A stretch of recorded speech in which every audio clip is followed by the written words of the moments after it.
Hi, I'm Jessica Booth, and I'm talking to you today about visual journals and using them as a reflective practice and formative diagnostic and summative assessments. This is the beginning of what is a full day session that I do at school districts across the state of Georgia and at the Georgia Department of Educational's regional education service agencies. I'm going to break it up into smaller pieces in a series of sessions about visual journaling.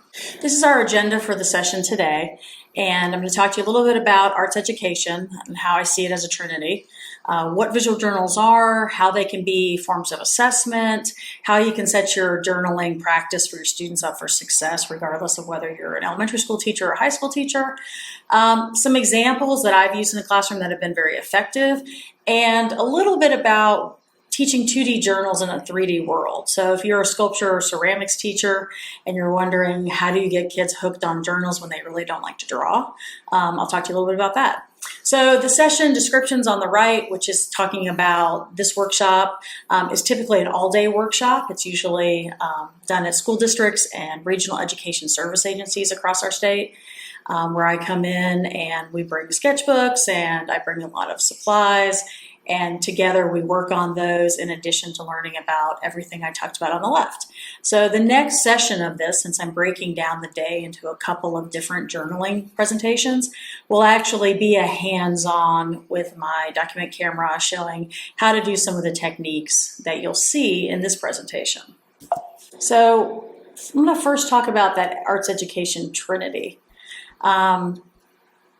I always like to think of the arts as three different ways. The first is arts education, that's arts for its own sake. That's typically going to be a visual arts teacher who is certified in their content area, who teaches visual arts all day. And then the next kind of arts learning happens is arts enhancement.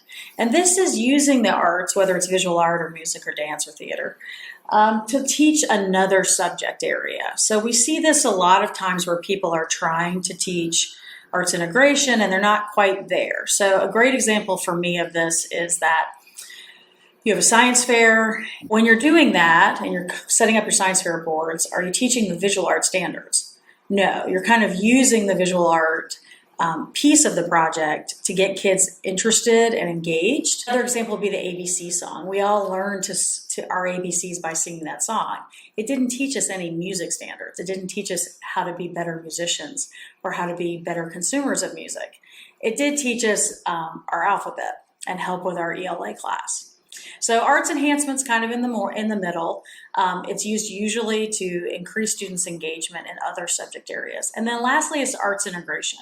And true arts integration holds the arts standards at the same level of fidelity as the other standard being taught. So this happens in STEAM work. It happens in arts integration into other subjects as well, like social studies and ELA. But true arts integration, the second grade teacher is teaching at least a couple of the art standards. I like to always introduce visual journals with this quote of, it's a little steps, a little bit at a time to get where you want to be.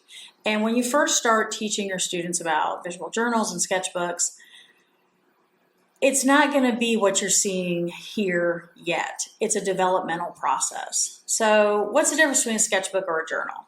I think of sketchbooks as a lot of what I learned when I was in art school.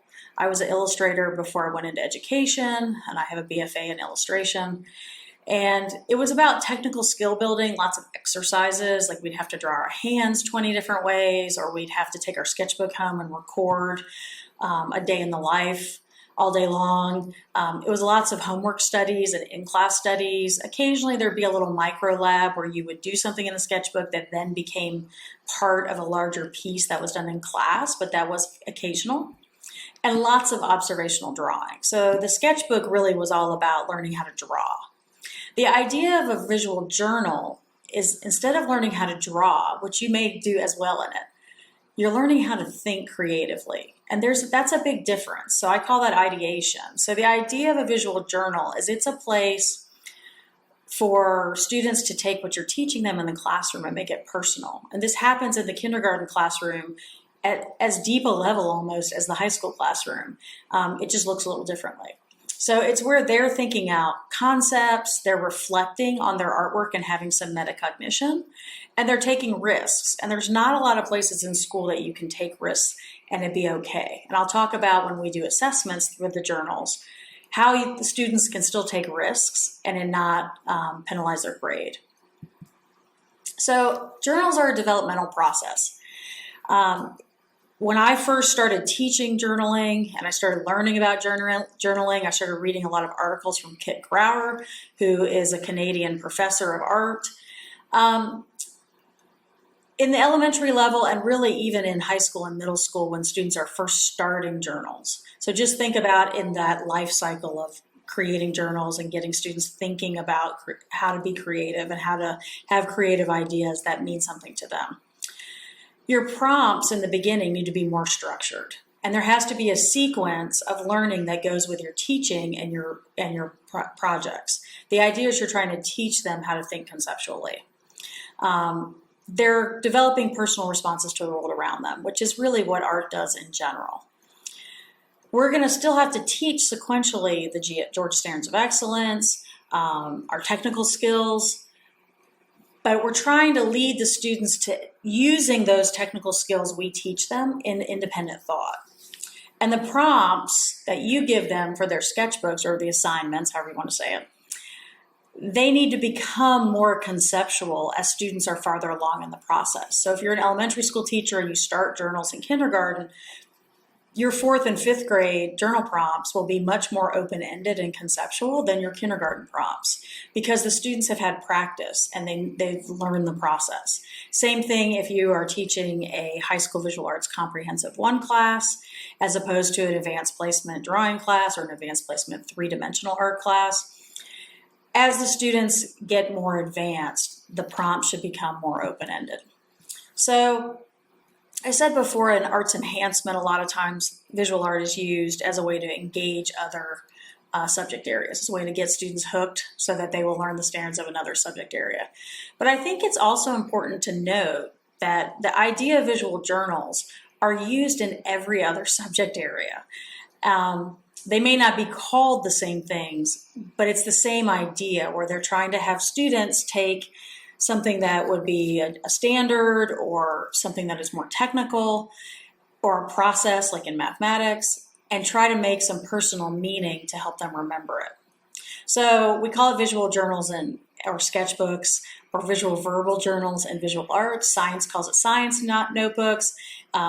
Mathematics at Godot calls them math journals. In English language arts, they're called interactive notebooks, and in social studies, they're also called interactive notebooks. So it's not a new concept, and it's used all over your school building.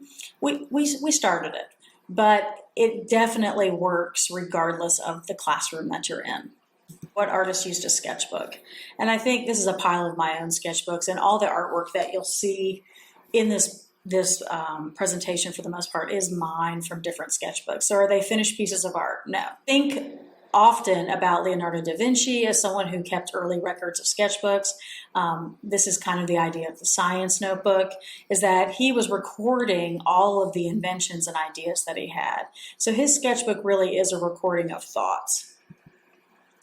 Frida Kahlo had a lot of personal journaling in her sketchbooks.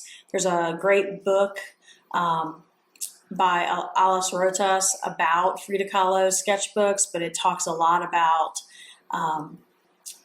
how she journaled what she was thinking in addition to her drawing. So it really gives you insight into some of the finished pieces. And I think your student visual journals can also do that. They can give you insight into what the students were thinking when they created the finished piece. Vincent van Gogh, we think of him often with in terms of lots and lots of color. Interestingly, his sketchbooks were mostly just quick pencil sketches to get the ideas going. So what's a visual journal and what's in it? And you said it was different than a sketchbook because it's not just observational drawings. Visual journals end up being a record of the student's life. So it's going to show visual thinking. It may have some thinking maps like the one on the right. It may have photographs of the student's dog or their cat or their family. they need to be personally meaningful. There's going to be a mixture of text and images and ideas, and you'll see all different kinds of information in it in different ways. It's a place for them to reflect, and there's not a lot of opportunity for students to really reflect on their work. This is a great place for them to be able to take risks and it not hurt their grade. It also can be a diagnostic, formative, and summative assessment tool. I'm going to move my bubble so that I'm a little bit over here. Recording time is important to our standards. So it's not going to just be sketches. It's not going to just be finished pieces of artwork. It's going to be a little bit of everything, including notes for this class. One of the things we hear from our peers at the University System of Georgia is that students have lost the ability to take really good notes because because of the time constraints of school. There's a lot of teachers that are giving them lots of handouts. But what handouts lack, while it has all the information, or they might give them teacher notes through a Google Classroom or on Teams or whatever their school district uses, what that lacks is it lacks the student being able to make a connection with the information to their own lives. So the fact that I want to remember things that have to do with art history and I used a yellow highlighter to remember them may help me as a student. My own doodles, if you were a doodler growing up, were really how I remembered content when it came to test time, because I could visually look at a page and remember what I wrote where and what symbol I used for what things. So what benefits do visual journals hold for teachers and students? Some of them I already talked about. So this is normally what this class looks like. It's usually a full room of teachers who I give them a sketchbook and I give them all the pencils and watercolor paper and supplies to take home, and we spend the whole day working in journals and making things. So this is a little preview if you want to have me at your school district or if you want to take this class in a longer form. But the benefit to students is they realize how daily life influences artwork. It helps them identify significant events in their lives and significant events in the class. It becomes a source for future artworks. And I am 30 years into a career almost, and still use sketchbooks that are sometimes decades old to kind of flip through and get ideas when I'm trying to start a new project. They're a low risk place to experiment and have ideas, and it's one of the places that you can see multiple solutions where you're increasing students' fluency, where they're seeing that things change over time, they can see sketches change and develop. It gives a great record of thinking. So some of the benefits to teachers, it's going to provide some insight into your students' emotional and cognitive experiences. It will tell you a lot about your students that you would not have known otherwise. You'll see little bits of their personal life. You'll see little bits of other classes they have during the day, because once they start journaling, they tend to keep using the journal. You can see which teaching style the students are the most responsive to. So if you do a project and it's a flipped project where you give them the information to do at home and then they come into the classroom ready to work, you can see in the sketchbook if that appealed to them. It saves you some time in figuring out what works and what doesn't in your class. And it also can be used as an authentic assessment. If it to be an assessment and for journals to work, they don't necessarily have to be good at it. And I feel like that with all arts integration and arts education. You don't have to be good at visual art, dance, theater, or music to be engaged with arts integration, or even to be engaged in arts education. You don't have to be the best trumpet player. You don't have to be the best sculptor to enjoy the class, learn something from it, and increase your skills. And I think we put a lot of stress on kids that everything has to be perfect all the time. Visual journals should be part of every visual art course, even if it's kindergarten. They don't look the same. They're not going to be a fancy hardbound notebook like I had. They're going to be copy paper or some drawing paper stapled together. But it's not an extra thing. They're a valid performance tool and assessment tool. So if you're doing journals right, it stops you from having to make handouts and make copies. It will stop you from having to make quizzes and make copies of the quizzes, because everything can be contained in that journal. I often had students do final artworks in their sketchbooks. That way, the journal ended up being a summative assessment. So you could do a diagnostic assessment in your sketchbook. You could have students do a drawing activity That's going to happen in the classroom, but without any instruction. So that could be your diagnostic. You could have them do multiple ideas, increasing their literacy and their fluency in their sketchbooks. And then you could have them do the finished drawing in their sketchbooks as well if you wanted to, and have that be a summative assessment. So you have to think of them in terms of they're not extra. It's not a free day, or on Wednesdays we have sketchbook day and it's totally different than every other day. Your journals, visual journals, should be rooted in the Georgia Standards of Excellence. Every grade level, and I'll show them to you in just a second, has a tie-in to sketching and journaling.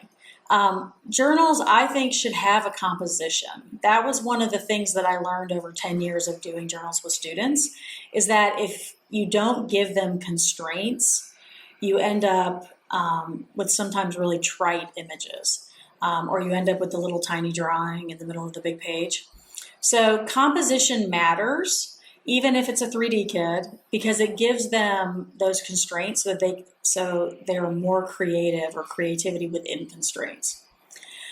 Journals should also show development ideas, and it should be a place for them to experiment with media in your class. Before you give them the expensive drawing paper, they should have practiced in their sketchbooks. That way it saves you money, it saves them a lot of frustration. So these are some of the standards, and I'm going to move myself again, that are first grade, but they're really in all grade levels, K through 5. There is something similar. This is a connecting standard, and the bottom one is a creating standard. But the top one is to investigate and discover the relationships between artists, community, culture, and the world through making and studying art. So this is where you talk about Georgia artists, you're exploring influence of artists, and you're recognizing ways that artists are involved in the communities for careers. So all of these things can happen in the journal. History project or art history project that talks about a particular artist and their relationship to community. You can also have students make inferences and ask questions in the journals about the artist that they're studying to do the same thing. Also, one of the standards for all K through 5 is a creating standard about engaging in the creative process to generate visual ideas and using symbolism to communicate meaning. And communicating meaning is really important in the elementary levels. It goes all the way through high school. But the C element of that standard is producing multiple prototypes in the planning stages for a work of art. So if it's a sculpture, it may be a 3D model, a little tiny maquette. For your 2D projects, it's going to be sketches in the sketchbook. So these are parts of your standards that you're going to have to teach anyway. You can move them to your journal. This is one of the middle school examples. For visualize and generate ideas for creating current works of art, or creating works of art, the element D under that is composing a series of ideas. So a series to me always ends up being a series in your sketchbook. And documenting your process. And that's something that we saw in all those historical artists' representations, is they were documenting the process of thinking. You could comprehensive one is the prerequisite class in the state for visual art at the high school level. And it tends to be a little bit of a survey class. It has 2D, 3D, art history, and aesthetics. So one of our creating standards is to reflect, revise, and refine works of art. What a perfect place to do it in your journal. You're already teaching this anyway. Move it to your journal, get rid of all the handouts, get rid of having a million different things turned into you every single day. And then in high school, every single class has a standard that is keep an ongoing visual and verbal record to explore and develop works of art. So up for your class, how do you set this up for success? I heard Kit Grauer speak about journals and what a powerful assessment tool they were, I want to say in 2003 or 4. And I was all about it. I was like, this is the best idea. I had just moved from teaching middle school to teaching high school. This is going to be great for my kids. And in reality, it took me a long time to get it to work in my classroom, because I kind of came at it as, this is fun. We're going to have visual journal Wednesdays. I have a whole bunch of different materials that we don't normally use in the class as like a station in my classroom. And while that does work for some folks, I had a whole group of students who had never used visual journals before, and it was too much, too fast. It was kind of like when the kids beg for a free draw day, and then you finally say, okay, you're finished with your work, you can draw whatever you want, you can paint whatever you want, and you get like lightning bolts and hearts and all the Lucky Charms from the cereal boxes, and you get kind of trite things. That's what I was getting in the journals, and I was super frustrated, and I was trying everything I could possibly try.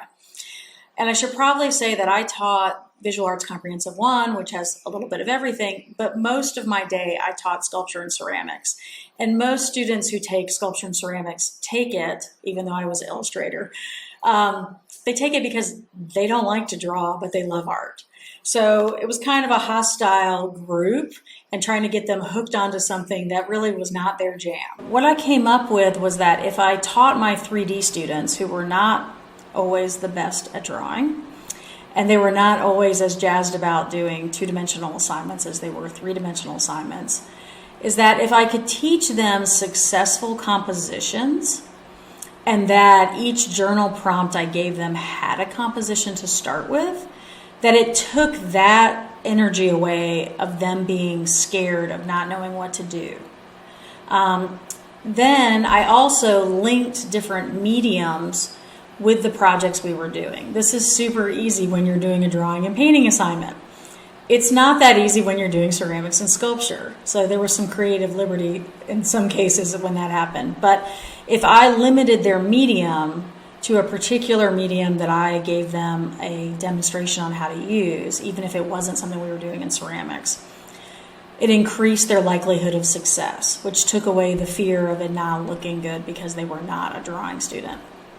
And then I created a subject matter guide instead of today's prompt is identity. Well, that's great when I taught at Georgia State University and I had college students because they're already at that level where they're really good at ideation and coming up with their own concepts.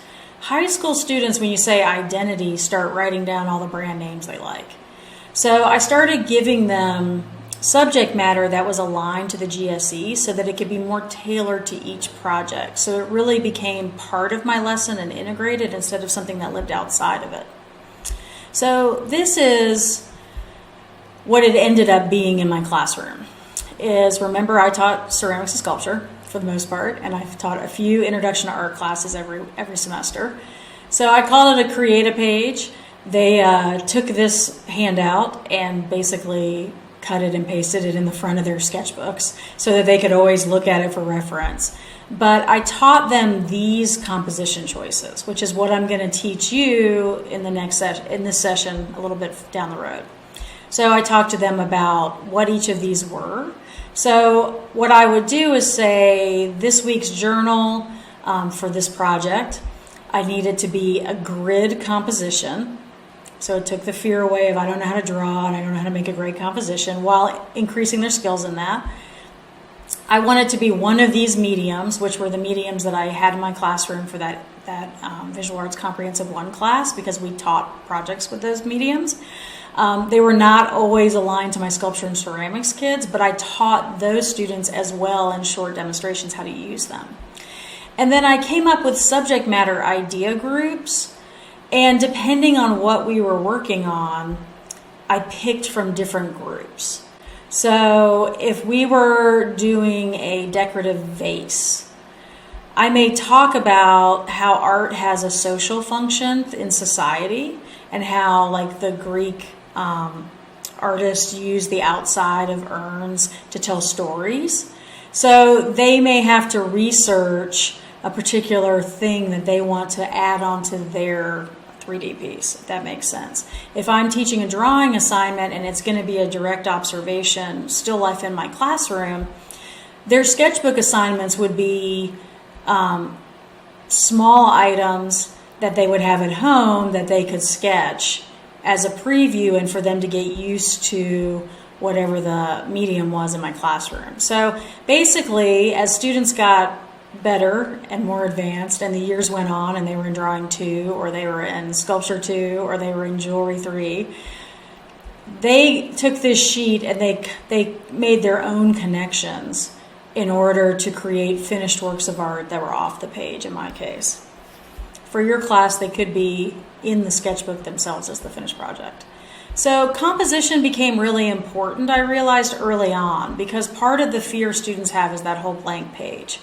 I had in prior years tried everything from spending 2 or 3 days in the beginning of the semester randomly sanding gessoed pages, having them white out magazine collages in different places, having watercolor in different sections, having them do textured rubbings around the building in different materials because they could use that texture on a sculpture project or a ceramics project, since that's what I taught.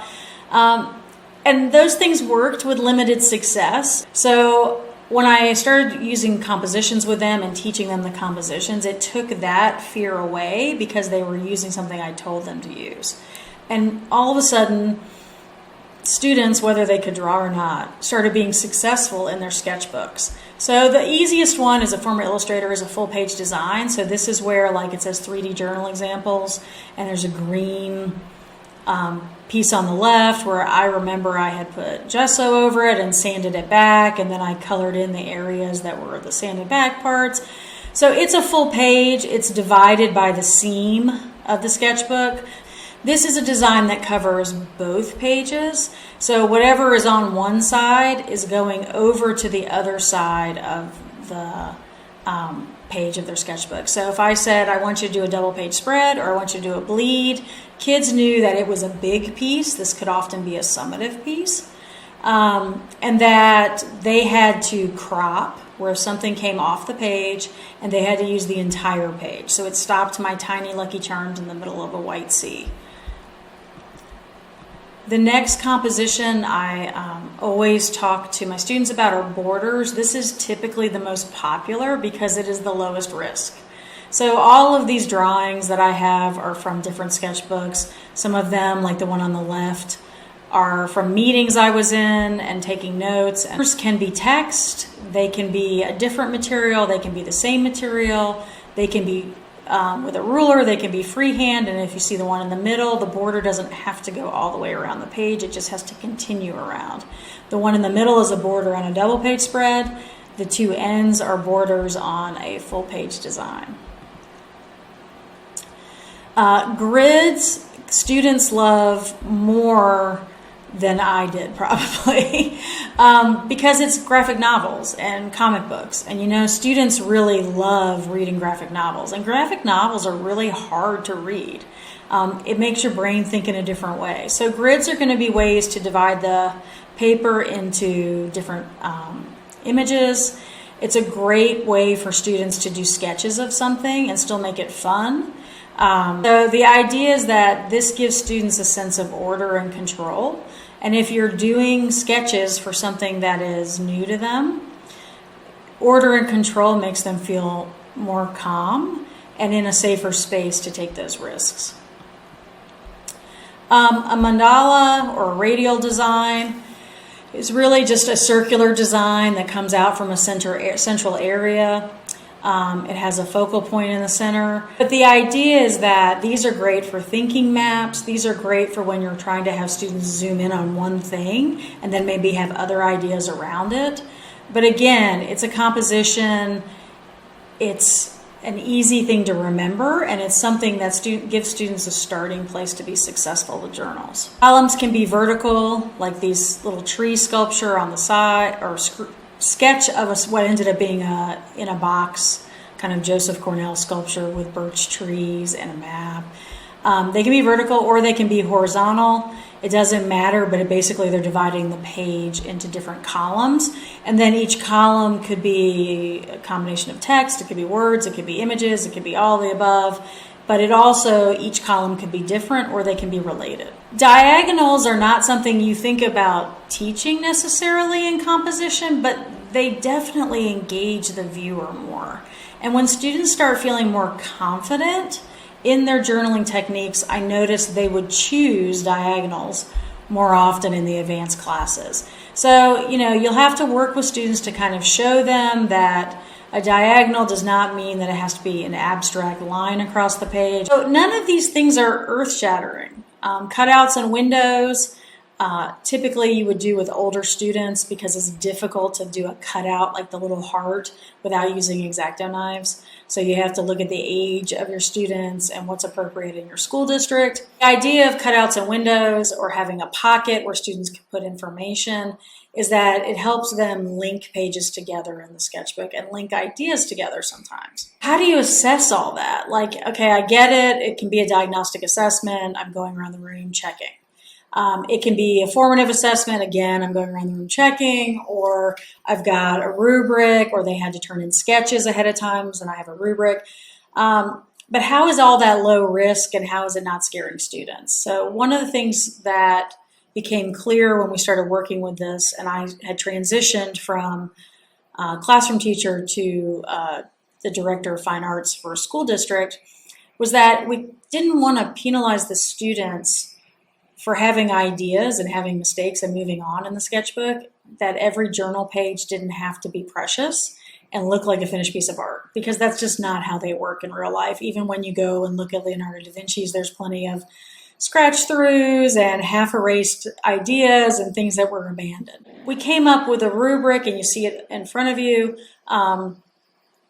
that really talked about the idea of students progressing and improving, and that being the main focus of journal assessment. So all artworks are, made of the elements of art. It's just like nouns, verbs, adjectives. In ELA, they make sentences. You put them together in a composition to make paragraphs and papers. We use the elements of arts to create things. We use the principles of design to create the composition, to create a final artwork. So elements of art was always one of the things that we assessed, because it's in everything, no matter what you're doing. We assess their creativity. Are they starting to show ideation? Are they showing us that they're thinking about things and linking them to their own lives and making personal meaning, using symbolism, which we saw was one of the standards? What was the effort level? You can tell if this is a student's best work, even if it is not technically perfect. You can see that they finished it, that they did the assignment, that they had care. And that's where skill comes in. So this is what I would think of as craftsmanship.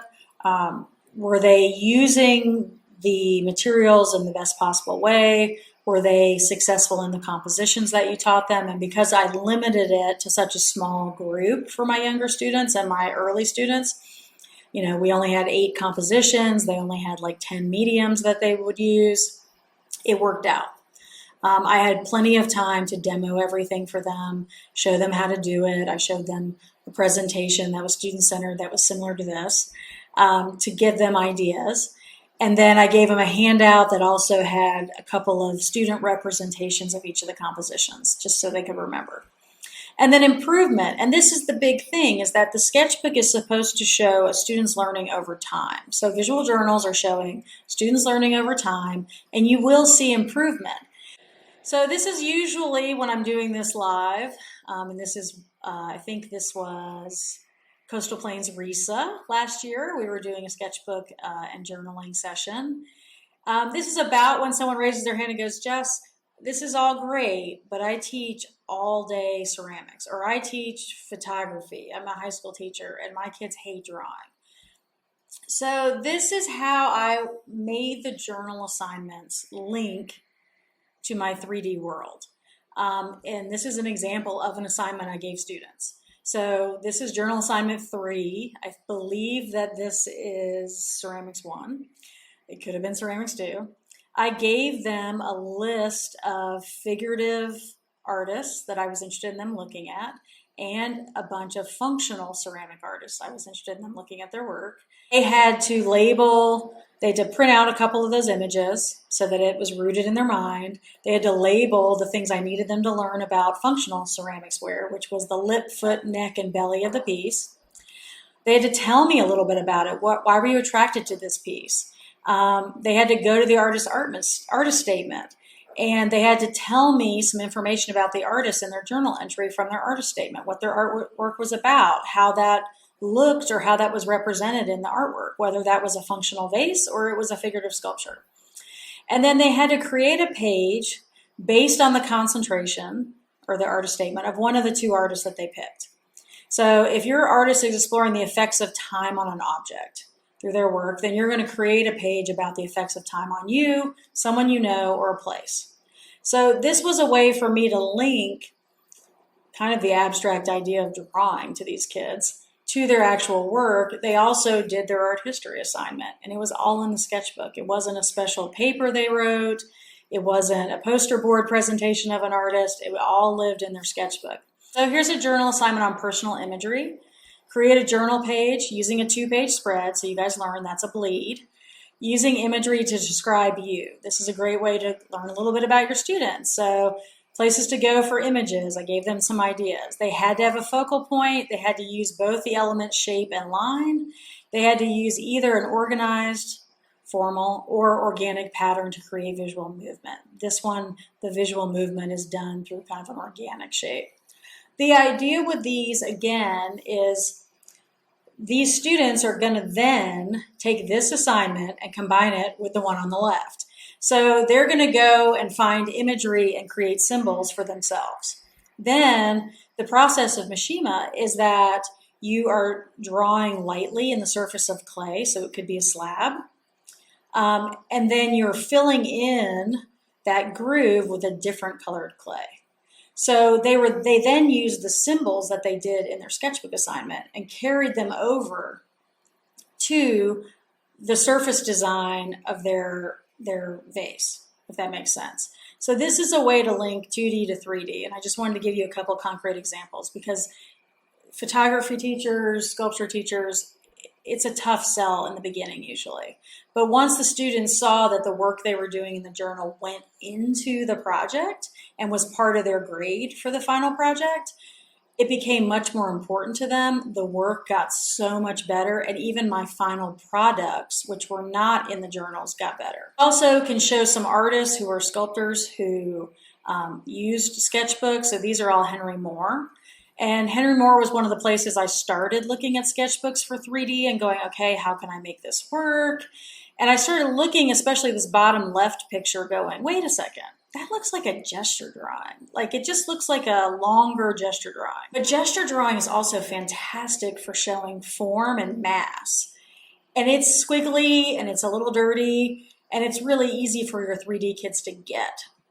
So these are all examples from a different session that I do at school districts and REISs, and we'll probably bring to you online about doing good gesture drawing.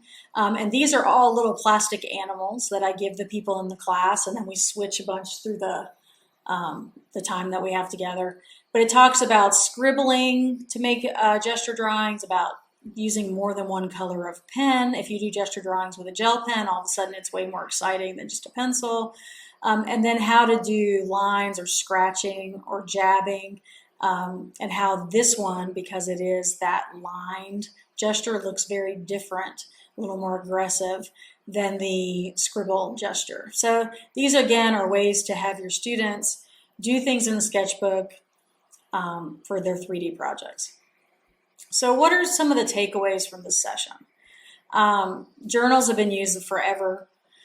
They're used today in almost every classroom, so it's not something new for your students.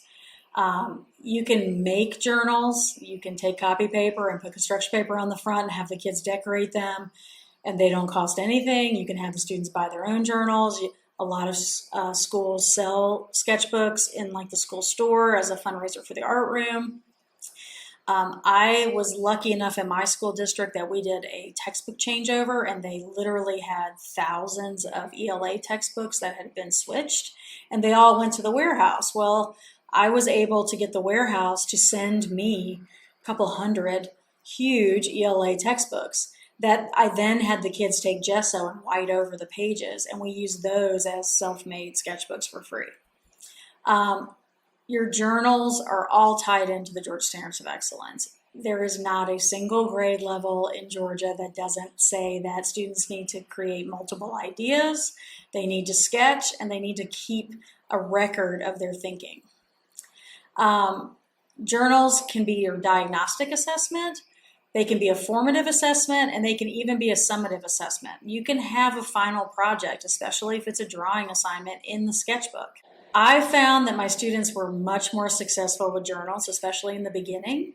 if I gave them constraints. So by limiting the composition, in my case, limiting the medium, because I was a sculpture ceramics teacher, it helped ease them into the practice and got them used to there being no right answer, that it was okay to have a page that wasn't pretty. And that even in my case, because they were sculpture students, these journals meant something to the final project. And journals are going to help the students make the link between their classroom exercises or their classroom projects and their personal experiences. They actually help them start to think creatively. And some of these prompts look like using my whole idea of creativity within constraints, that we're going to limit their compositions, and the ones I used are just the ones I thought were going to be easy for my 3D students. You could do something totally different with yours. Same thing with the medium. What does this look like? Well, this is the prompt in theory for this project. So this was something that I often did as my first day of school or first day of the class, since I had semester schedule, to get to know the kids. So students will draw and write about themselves more than they will say about themselves, especially with their peers. And it gave me a way to really get to know my students that I was going to be with that semester. So the composition was a single page spread with a border. Why? It's the easiest. You can make a border out of anything. If you don't have rulers, they don't have to use a ruler. This example is just a squiggly line. Medium was colored pencils. It's easy. I hadn't taught them how to clean up and put stuff away yet in the room, which I know all my art teachers are going, yes, you're right. They didn't know how to wash the paintbrushes or get the paint out at this point, so colored pencils was it. And then the subject matter was culture. And in every grade level, K through 12, is a standard that talks about how art relates to the artist's community, their lives, and like where they're from, and even the time period they live in. So this ties into that standard that is vertical all the way through K-12 in visual arts. So what the students actually did is, it's called In My Pocket, is that they would empty out whatever was in their pocket or their purse or their backpack that they felt was an object that they carried that represented a part of their life. Not only did the students have to write about or draw it, they had to write about it.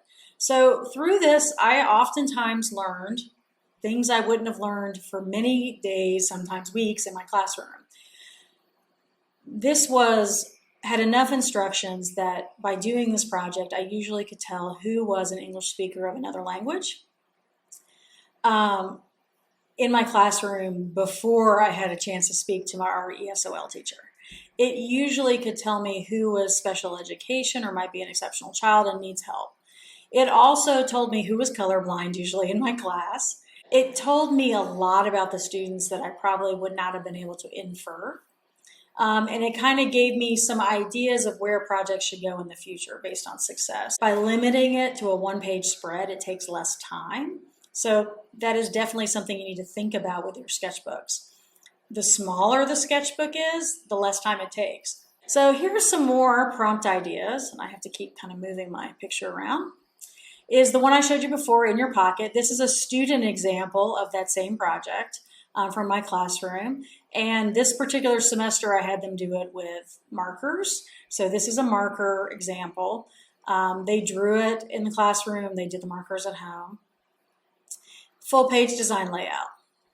So they were trying to write the story of themselves using the negative space around the objects they drew, from observation to abstraction. So have the students create a drawing from observation of an object.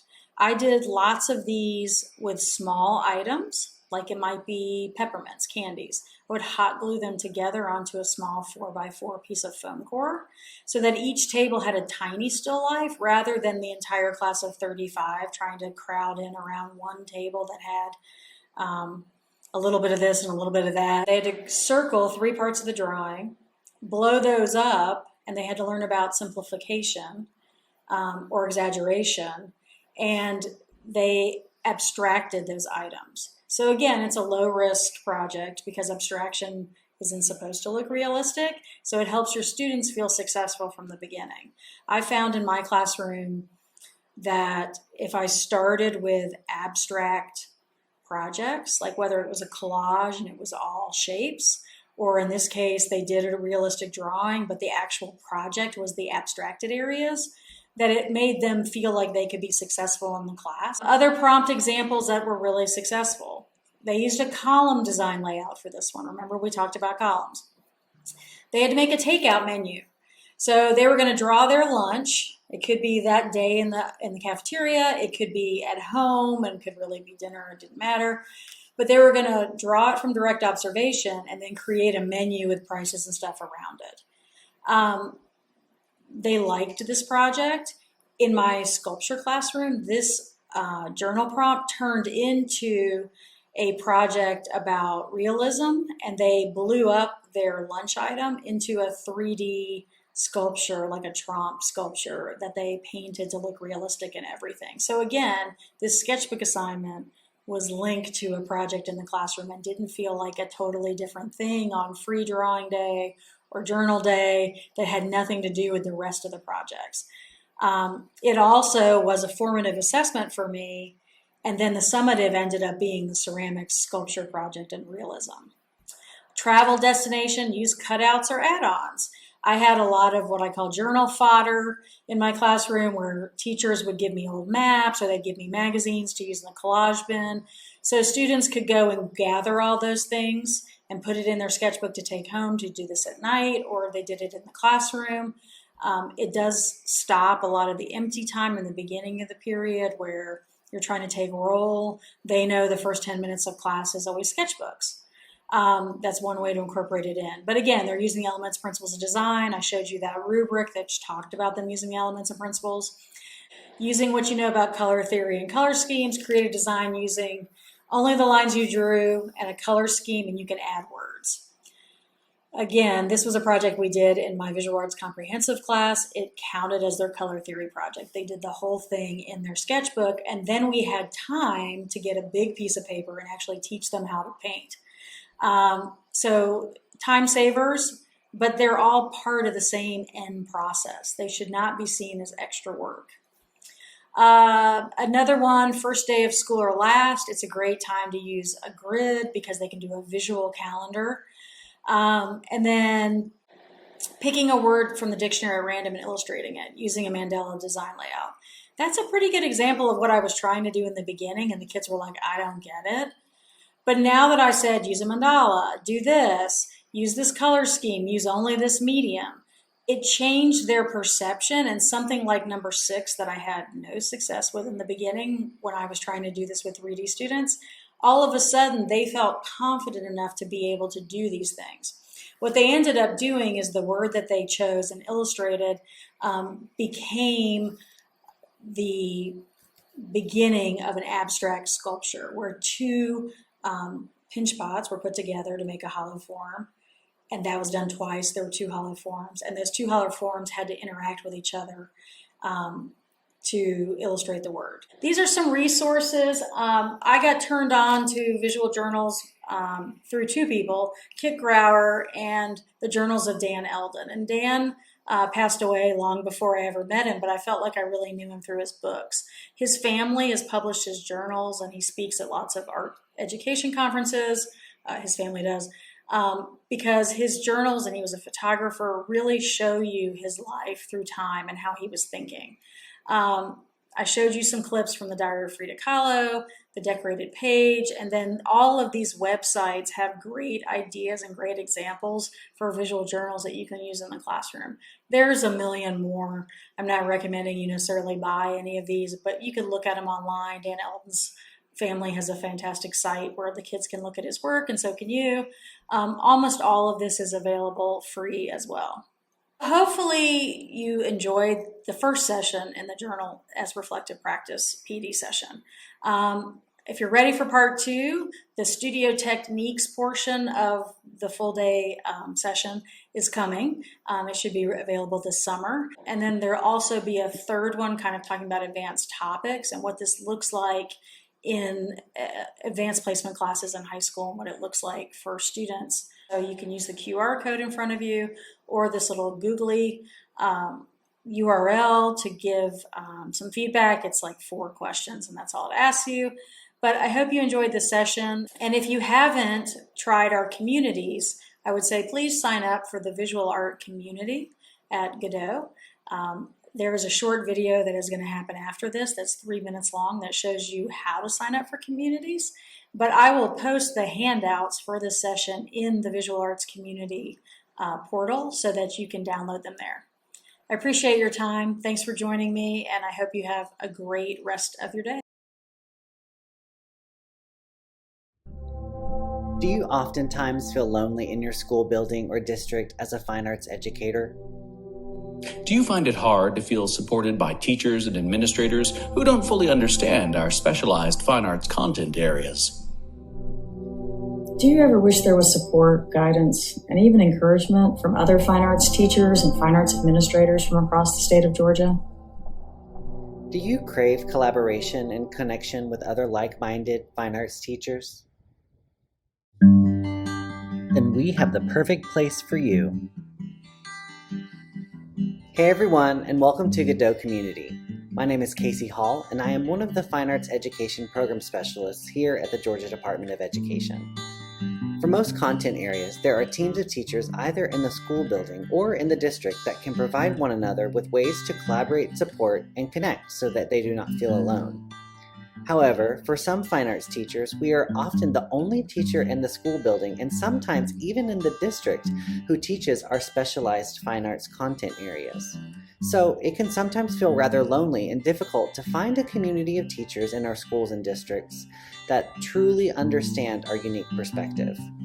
With that being said, the Fine Arts team at the Georgia Department of Education wanted to offer fine arts teachers across the state of Georgia an opportunity to collaborate and connect. On Godot Community, fine arts teachers will be able to join groups of like-minded teachers who also teach their unique and specialized fine arts content areas to share thoughts, resources, strategies, and encouragement as a way of professional learning so that no one would have to feel alone. So what is Godot Community? It's a platform that has been developed by the Georgia Department of Education as a way to provide content-specific professional learning communities, or PLCs, for teachers across the state of Georgia to collaborate, connect, and support one another on a virtual platform. Much like social media platforms where you can join various groups on topics you are interested in, Godot Community offers teachers the chance to join communities of like-minded teachers in their own specific content areas to provide support and guidance, share ideas, resources, and strategies, and offer encouragement as needed for one another. So where do we sign up? It's easy. Head over to the Godot Community website at community.godot.org and create an account using your district, RESA, or DOE email account to be approved. Once you've logged in, take some time to explore the platform. Check out some of the cool collaboration features such as the newsfeed, where all of the activity on Godot Community is housed, much like a social media activity feed. Make your profile look awesome by uploading a professional picture of yourself, adding your nickname or handle, as well as any other information you'd like to add. Be sure to click on Groups and search for the fine arts community groups in which you'd want to join. If you get lost, check out the user guide for additional information on the platform. Side effects of Godot Community include happiness, support, prosperity, collaboration, stress relief, joy, networking, peace of mind, guidance, euphoria, new friends, optimism, connection, prosperity, strong support system, advice when needed, new opportunities, professional growth, and much, much more. If you have any questions or need additional support in navigating the Godot Community platform or creating an account, be sure to contact me either by using my email address below, or once you've created an account, message me on the platform and I'll respond to you as soon as I can. I can't wait to connect with you on the Godot Community platform, and I'll hopefully see you there soon. Thanks, everybody.